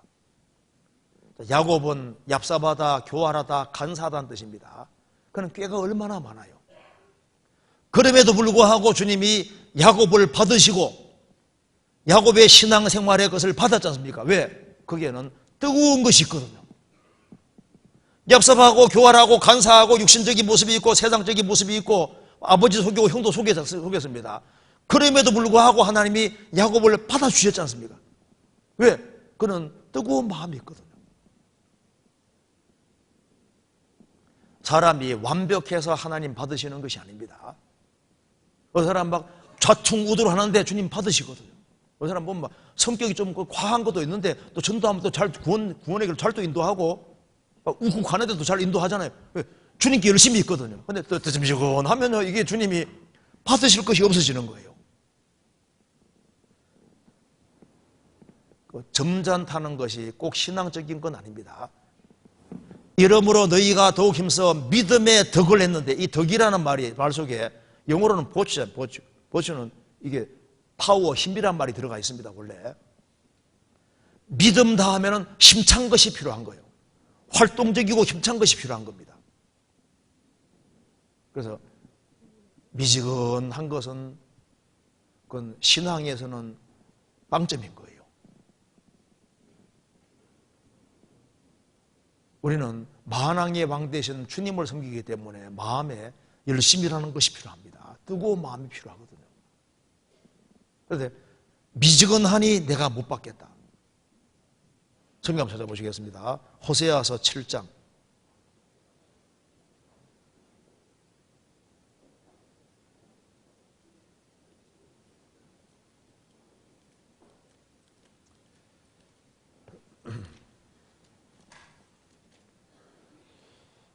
7장 8절입니다. 1262페이지입니다. 에브라임이 열방에 혼잡되니 저는 곧 뒤집지 않은 전병이로다. 화덕에다가 이제 떡을 굽는데 한쪽은 익었는데 한쪽은 안 익었다고 말입니다.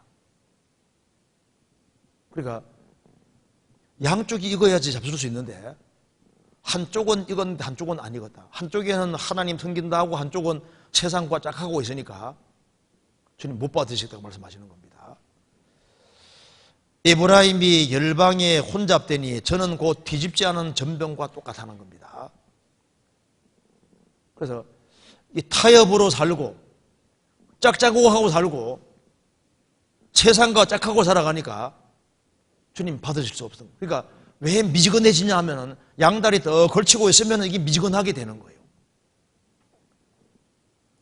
하나님 말씀이 주어져도 하나님 말씀과 반대 방향으로 가고 자기가 중심이 되어 살고 그러면은 자연히 미지근하게 되고 미지근하게 되면 주님 받을 수 없잖아요. 사람이 그리스도인이 넘어질 수도 있습니다. 그리고 이제 바르게 살려고 발부둥 칠 때 주님께서 받으시잖아요. 그러니까 미지근한 건 주님 못 받으시는 겁니다. 그래서 이 성경에서 보면 쓰임받은 사람의 특징이 똑같은 것이 있습니다. 다윗도 살인죄와 간암죄를 지었지만은 주님이 정말 돌이킬 때도 사용하시지 않습니까? 비록 죄를 지었을지라도 정말 돌이킬 때는 주님도 사용하셨습니다. 그런데 미지근하면은 이건 빵점이 되는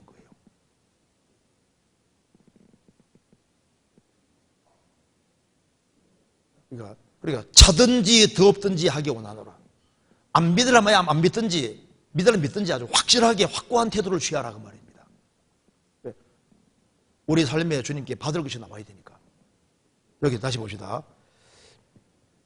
요한계시록 3장 17절 내가 말하기를 나는 부자라 부유하여 부족한 것이 없다 하나 내 곤고한 것과 가련한 것과 가난한 것과 눈먼 것과 벌거벗은 것을 알지 못하도다. 라오디게아 교회는 자만에 빠져 있습니다. 나는 부자라 부유하여 부족한 것이 없다. 그러니까 사람은 자기를 알기가 참 어렵습니다. 자기 모습을 알기가 어려운 거예요. 자기의 흥모를 능히 깨달을 자 누구리요 나를 숨은 허물에서 벗어나게 하소서. 내 배가 지금 잘 가고 있다고 생각하는데 그게 잘못하면 크게 파손되는 경우가 생길 수도 있습니다. 타이타닉 아시잖아요. 정말 초호화 그 여객선인데 제가 찾아보니까 46,000톤이더라고요. 46,000톤. 우리 성지순례 갔을 때는 그때 2만 톤인가 할 때가 그것도 큰 배였는데요. 이게 46,000톤 되는데 이제 길이가 270m가 넘습니다. 얼마나 커요? 거기에 많은 사람이 항해하다가 결국은 빙산과 부딪혀서 많은 사람이 죽잖아요. 1912년에. 제가 찾아보니까 1517명이 죽고 705명이 겨우 구조됐답니다. 그때 많은 사람이 죽었는데 그 배는 절대 안전하다고 자만했습니다. 그런데 빙산하고 충돌하니까 깨져버리잖아요. 그래서 사람들은 뭘 모르냐 하면은 자기는 연약한 피조물이라는 걸 잊고 있고 그리고 자기 신앙에 대해서 체크를 해봐야 됩니다. 자기 구원 여부도 성경으로 체크해 봐야 되고 그리고 구원받고 난 이후에도 성경을 비추어서 자기 신앙을 자꾸 체크해 봐야 되는 겁니다. 내가 지금 제대로 믿고 있는 것인지 내가 신앙 상태가 바르게 되어 있는지. 그래서 야고보서 1장 보면은 성경을 거울이라고. 그러니까 거울 앞에 서면 모습을 딱 정확히 비춰주는 것처럼 성경 앞에 딱 서면 성경이 내 모습을 정확히 비춰주는 거예요. 그래서 하나님 말씀에 비춰보면은 자기 상태를 알 수 있는데 라오디게아 교회 사람들이 이렇게 말하는 거 봐서는 성경을 잘 안 본 것 같아요. 우리 시대의 특징 중에 하나가 성경을 지독스럽게 안 본다는 겁니다. 나는 부자라 부유하여 부족한 것이 없다. 왜 이렇게 말하냐면 성경을 안 보는 시대. 성경을 자꾸 들여다보는 것처럼 거울을 자꾸 들여다보면 자기 모습을 정확히 비추고 알 수 있잖아요. 자기 언약을 알 수 있습니다. 제가 이번에 우리 소양이 갔을 때도 청년들을 모아놓고 스난밭 한 번은 꼭 챙겨 다니는데 성경은 왜 그렇게 안 챙기고 다니냐. 스난밭 한 번 수시로 보는 것처럼 성경을 수시로 보면은 신앙이 얼마나 좋아지겠냐. 그리고 주일 올 때는 꼭 성경 가져와서 성경 봐야 됩니다. 스마트폰 찾지 말고 그럼 줄을 어떻게 그어요? 어떤 사람들은 줄 걷는 것도 있대요. 그래가지고 안 됩니다. 성경 책에다가 줄 걷고 제발 좀 쓰고 합시다. 스마트폰 펴놓고 이렇게 이거 주님이 좋아하시겠습니까? 성경책을 자기 갖고 다니고 거기다가 중요한 걸 자꾸 적고 줄도 긋고 해서 그래서 이 성경을 꼭 챙겨가지고 어디 가든지 시간 날 때마다 성경을 볼 수 있도록 그러면 성경을 자꾸 들여다보면서 설교 말씀 들으면요 맞아 하면서 있잖아요. 마음에 감동도 되고 진짜 바르게 살아야지 그런 마음이 자꾸 올라오게 되는데 평상시에 성경 잘 안 보는 사람은요 말씀 듣고 오늘 설교 내용 이런 것이 하고 설교 내용만 알고 가고 별로 도움이 안 돼요. 각 구원받은 사람이 이해되는데 좀 시간 지나가면 스스로 열심히 가까이 하는 그런 일을 해야만 하나님이 말씀을 깨닫게 해주시고 마음에서 감동도 주시고 기쁨도 주시고 잘 살아야 되겠다는 그런 마음도 일으켜 주신다니까요. 그리고 뒤에 봅시다. 그리고 여기에 주님이 이제 공고하십니다. 내 곤고한 것과 가련한 것과 가난한 것과 눈먼 것과 벌거벗은 것을 알지 못하는도다. 너희 처지는 지금 부족하고 곤고하고 가련하고 가난하고 눈먼 것과 벌거벗은 것을 알지 못한다. 그러니까 18절 같이 되라고 하신 겁니다. 18절 같이 읽겠습니다. 내가 너를 고나노니 내게서 불로 연단한 금을 사서 부여하게 하고 신옷을 사서 입어 벌거벗은 죄를 보이지 않게 하고 아한약을 사서 눈에 발라 보게 하라. 여기 주님이 권고하시는 공고가 나와 있습니다. 내가 너를 권한다. 제발 이렇게 18절처럼 되라 그 말입니다. 이게 우리 시대에 꼭 필요한 말씀이 바로 18절입니다. 주님께서 너희들이 정말 부유하게 되고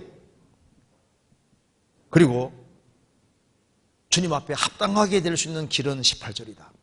제일 먼저 내게서 주님에게서 불로 연단한 금을 사서 부요하게 하라. 이게 무슨 말입니까? 이 라오디게아 이 교회 안에 구원을 안 받은 사람들도 있었던 것 같아요. 불로 연단한 금을 사서 부요하게 하라. 그 금이라는 것이 믿음을 가리키는 겁니다. 믿음이 확실하지 않은 사람들이 많이 있었던 것 같습니다. 이 금은 믿음을 가리키거든요. 자, 이거 이해하기 위해 찾아봅시다. 베드로 전서 1장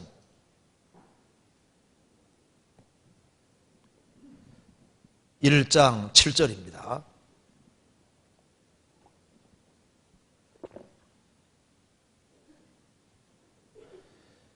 너희 믿음의 시련이 불로 연단하여도 없어질 금보다 더 귀하여 예수 그리스도에 나타나실 때 칭찬과 영광과 존귀를 얻게 하려 함이니라.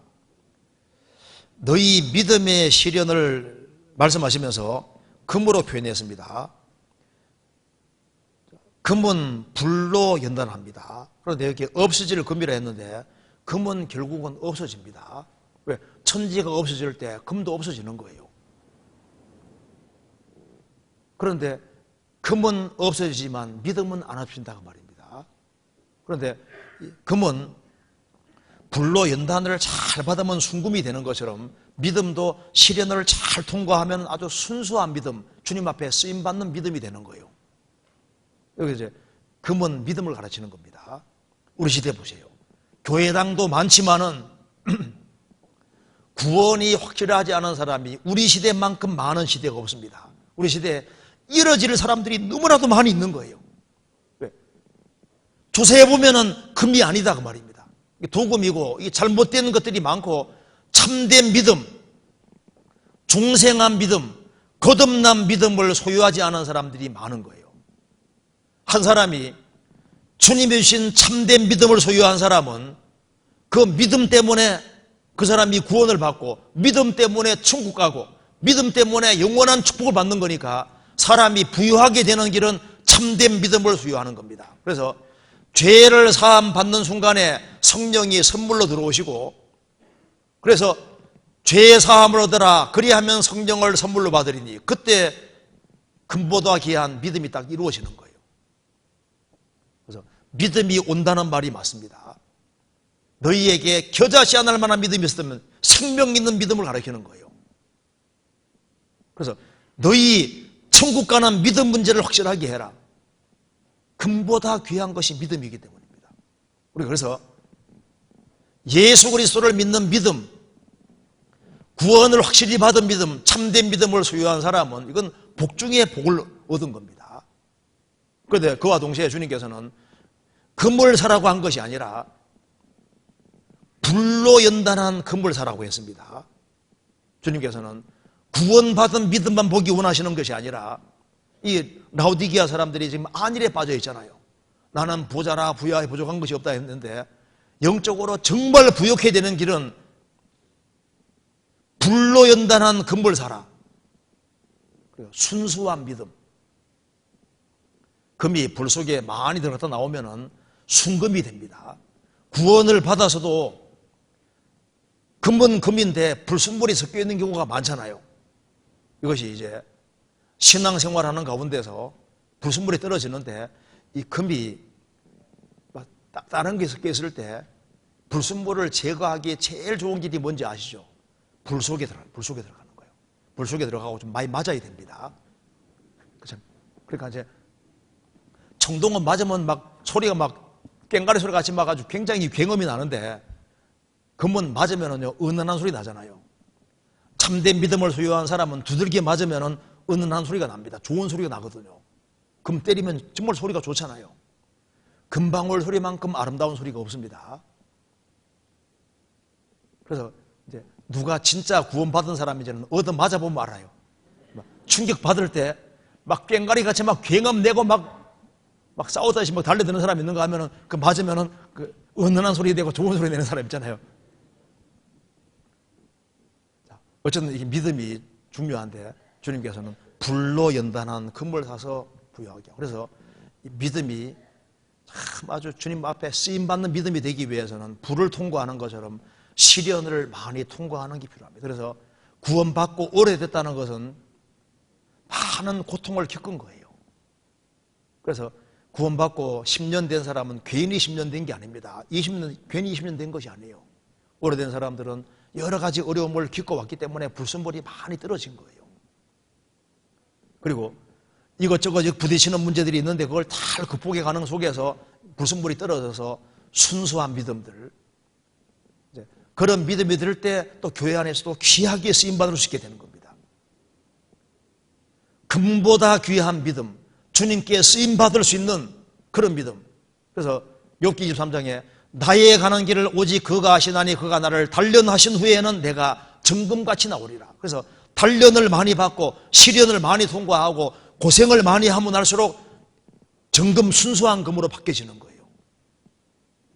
우리 교회 안에도 구역이 잘 되기 위해서, 교구가 잘 되고 교회가 잘 되기 위해서는 구원받는 확실한 믿음뿐 아니라 정말 많은 시련과 어려움을 통과하고 그 속에서 순수하고 정금 같은 그런 믿음 가진 사람들이 많을수록 교회는 아주 힘차게 더 잘 될 수 있는 겁니다. 그래서 구원받는 믿음, 성장하는 믿음, 역사하는 믿음, 시련을 통과하는 믿음, 이런 믿음을 가지라고 주님 공고하시고, 믿음이 큰 사람 클수록, 믿음이 부유할수록 그 사람은 영적으로 부유한 사람이 되는 거예요. 내가 가난하지만은 믿음이 부유한 사람은 진짜 부자인 겁니다. 그 다음에 요한계시록 다시 보시겠습니다. 요한계시록 3장 18절에 그 다음에 신옷을 사서 입어 벌거벗은 수치를 보이지 않게 하고, 신옷을 사서 입어 벌거벗은 수치를 보이지 않게 하고, 라오디게아 지역 교회 속에도 흰옷을 안 입은 사람이 있었던 것 같아요. 그러니까 믿음이 확실하지 않고 구원을 확실히 받을 때 예수 그리스도로 옷을 입습니다. 흰옷 사서 입으라고 했는데 한 사람이 구원 받을 때 흰옷을 입는 거예요. 성경에는 옷에 대한 얘기가 굉장히 많잖아요. 크게 네 부류의 사람이 있다고 했습니다. 첫째는 계시록 16장에 말한 대로 벌거벗고 서는 사람. 이 사람은 죄인으로 나서 죄 가운데 살다가 죄 가운데 죽는 사람입니다. 더러운 옷을 입고 사는 사람 두 번째인데 이사야 64장에 말한 대로 우리의 의인은 다 더러운 옷과 같아. 자기 의를 의지해 서는 사람. 더러운 옷이잖아요. 신명기 22장에 말한 대로 양털과 배실로 섞어짠 걸 입지 말지니라. 예수님 공도에다가 자기 공도 섞는 겁니다. 그건 다른 복음인 거예요. 양털 99%에 배실 1%만 섞어도 멸망입니다. 어린 양 대신 예수님 공도에 다른 걸 덧붙이면 안 되는 거예요. 그러면 어떻게 해야 되느냐? 흰옷을 사서 입어라. 흰옷을. 흰옷이 뭡니까? 요한계시록 7장 보시겠습니다. 요한계시록 7장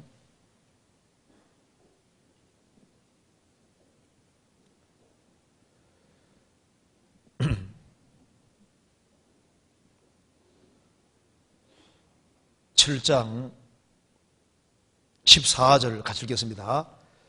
내가 가로되 내 주여 당신이 알리다 하니 그가 나더러 이르되 이는 큰 혼란에서 나오는 자들인데 어린 양의 피에 그 옷을 씻어 시게 하였느니라.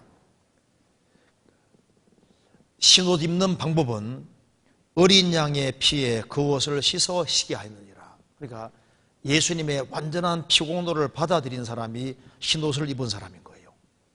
그렇잖아요. 그러니까 예수님 피로 확실하게 구원받으라고 말씀하시는 겁니다.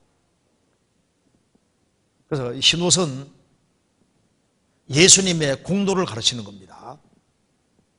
그래서 이사야 61장 10절에도 보면은 내가 여호와로 인하여 크게 기뻐한다. 그 이유는 내게 구원의 옷을 입히시고 의의 겉옷을 더하셨다. 예수는 우리 범죄함을 위하여 내어줌이 되고 또한 우리를 의롭다 하시며 살아나셨느니라. 예수님의 죽으심과 부활하심이 구원의 옷과 의의 겉옷인 겁니다. 죄의 사함으로 말미암는 구원이라는 말씀대로 주님 피로 죄를 사함을 받고 주님 죽으심과 부활하심으로 의롭다 하심거든. 주님의 죽으심과 부활하심, 이 복음으로 확실히 구원받은 사람이 구원의 옷과 의의 겉옷을 입은 사람이고 흰옷 입은 사람이지 않습니까? 그런데 요한계시록에서 흰옷을 사서 입어 벌거벗은 수치를 보이지 않게 하고 신앙생활 속에서도 우리가 흰옷을 입은 사람답게 살아야 될 것을 말씀하시는 겁니다. 성경 골로새서 보시겠습니다. 골로새서 3장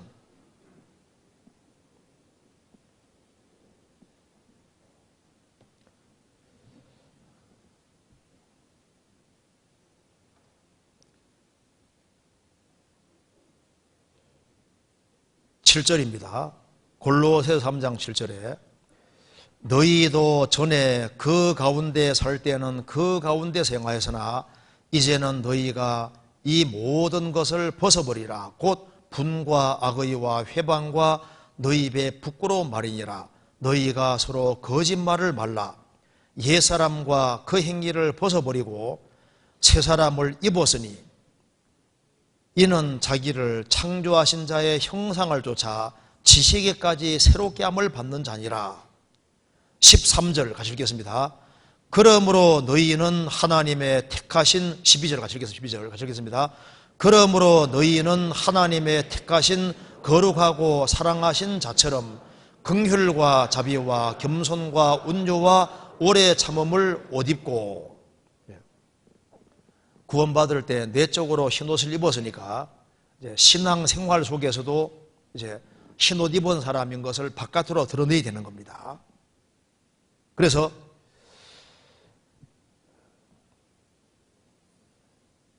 긍휼과 자비와 겸손과 온유와 오래 참음을 옷 입고, 옷을 입으면 바깥에 드러나지 않습니까? 그것처럼 신앙 생활 속에서도 긍휼과 자비와 겸손과 온유와 오래 참음으로 옷을 입어라. 에베소서 4장 찾겠습니다.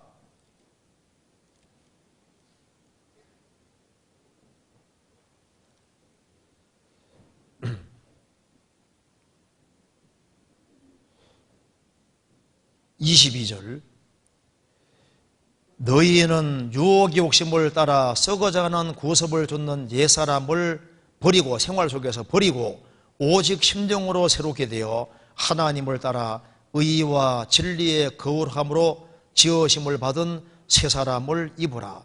생활 속에서도 새 사람을 입으라. 저 사람 많이 바뀌어졌네, 바르게 깨끗하게 살아가네, 그렇게 바깥으로도 그걸 드러내라 그 말입니다. 그래서 우리가 구원을 확실히 받았으면 구원받은 것을 속에 흰옷을 입었으니까 삶 속에서도 구별되어 살아가는 모습을 보일 것을 말씀하시는 겁니다. 다시 요한계시록 3장 다시 보시겠습니다.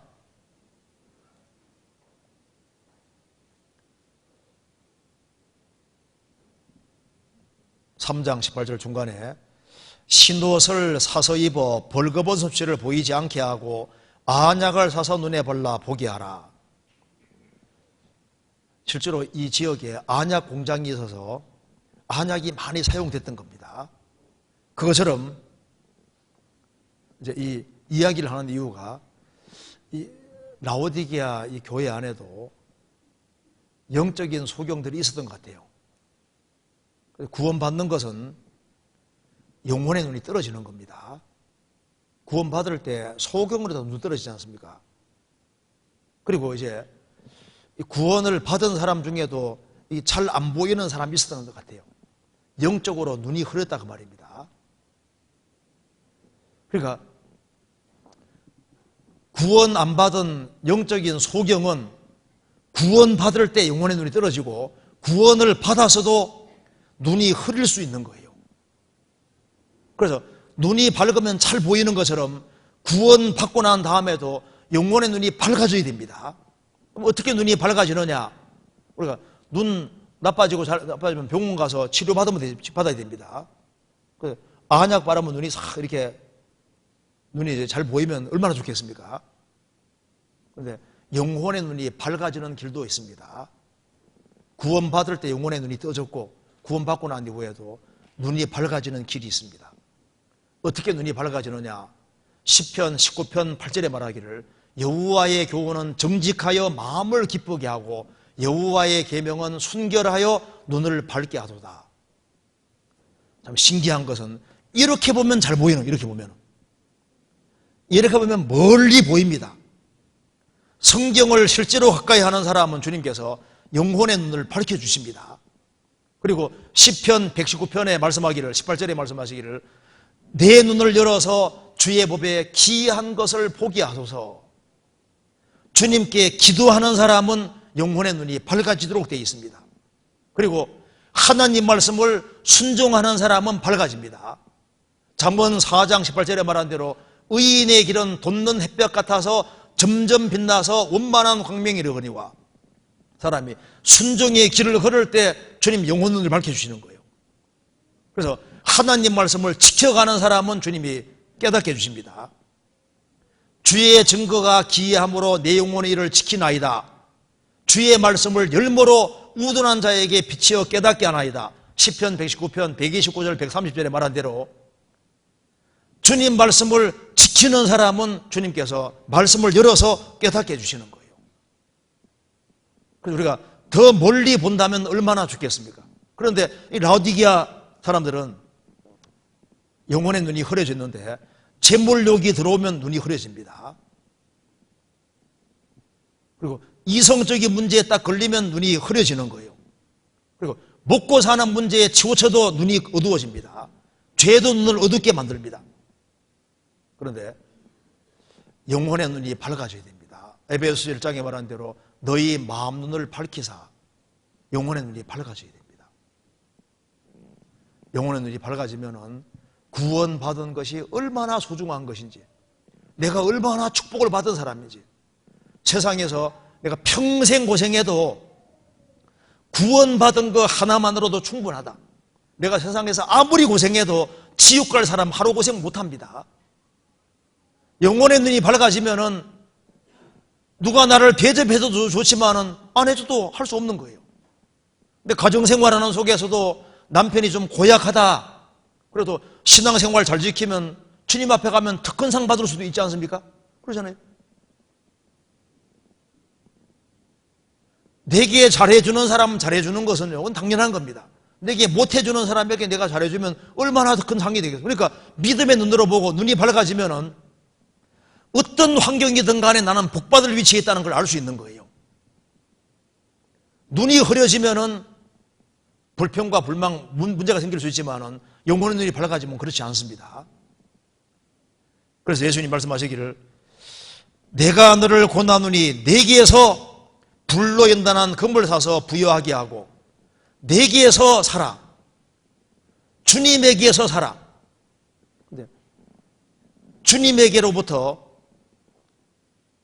샀고, 근데 그건 공짜인 겁니다. 주님 공짜로 주시는 거잖아요. 그리고 샀으면은 이건 팔아먹어서는 안 되는 겁니다. 성경 한번 찾아봅시다. 잠언 23장 23절.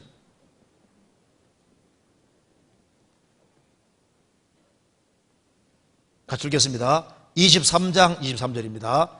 진리를 사고서 팔지 말며 지혜와 훈계와 명철도 그리할지니라. 진리를 사고서 팔지 말아라. 사기 전에는 남의 것인데 사면 자기 것이 되잖아요. 주님에게로부터 샀으면은 나의 것이 되는 거예요. 네, 진리를 사고서 팔지 말아라. 예서는 팥죽 한 그릇에 장자명분 팔아버렸습니다. 가룟유다는 은 30에 예수님 팔아먹었습니다. 팔아서는 안 된 걸 팔아먹은 거예요. 우리가 다른 걸 몰라도 진리를 샀고 주님이 나의 것이 됐으면은 주님의 것을 더 많이, 주님은 공짜로 주려고 하시는 분이니까. 그래서 신앙에서 정말 지혜롭게 되고 부하게 되어야 됩니다. 요한계시록 3장 다시 보시겠습니다.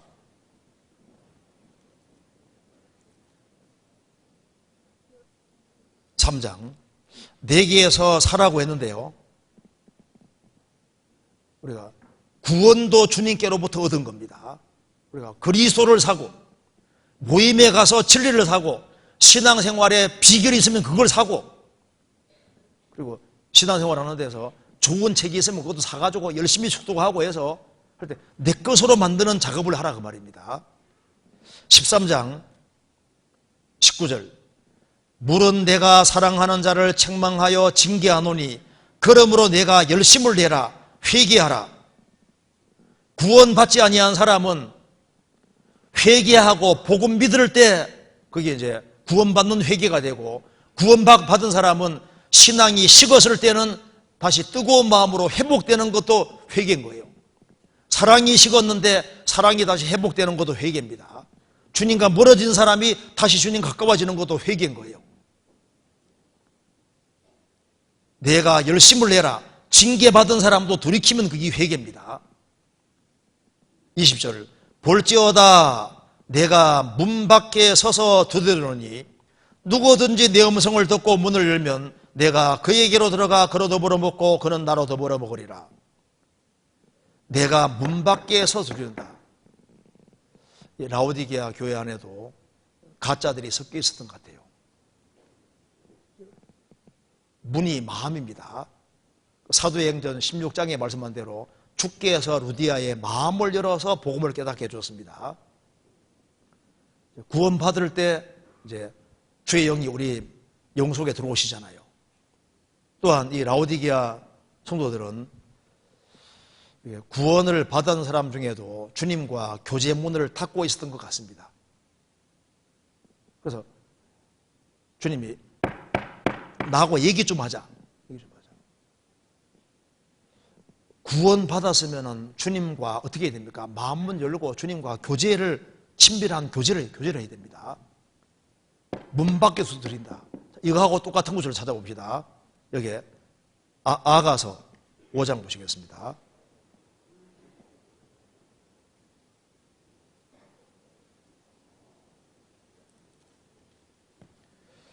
5장 2절입니다.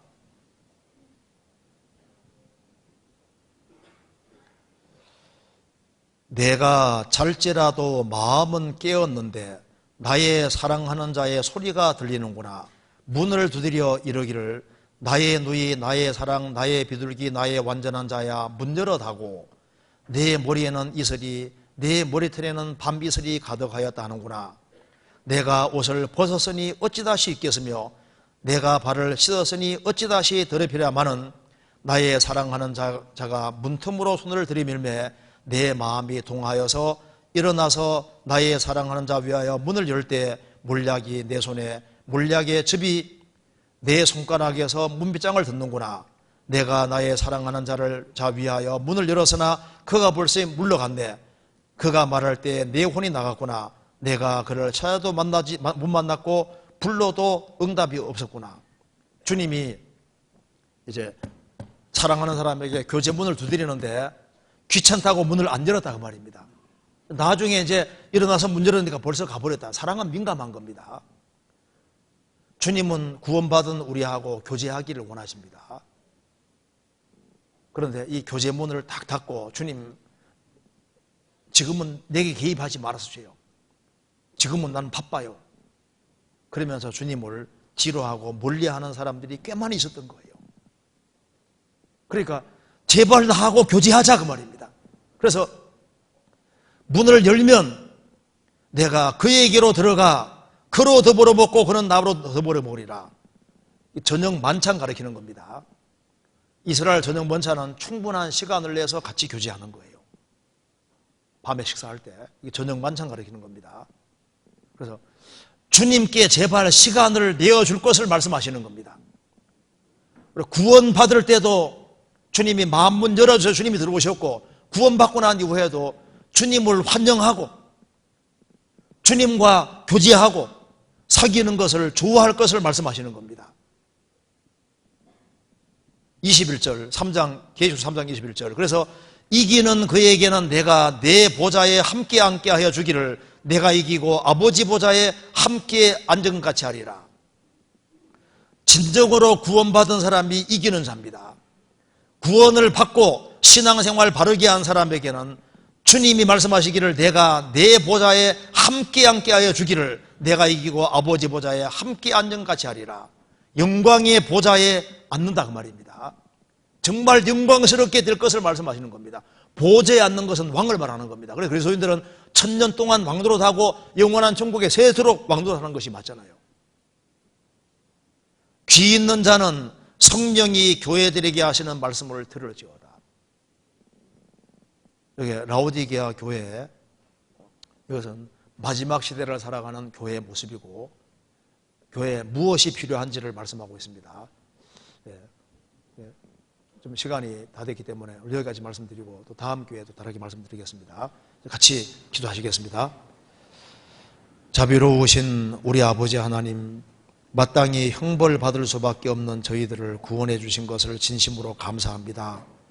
또 주님의 복음을 위해서 같이 협력하며 수고할 수 있게 해주신 것도 감사합니다. 이번 초양회를 통해서 복음의 진리를 깨우친 모든 사람들 주님께서 일일이 함께 해주시고 주님 앞에 서는 그날까지 주님 몸된 교회 안에서 주님을 섬기며 주 안에서 성장할 수 있도록 도와주시고 또 다 귀하게 쓰임받도록 도와주옵소서.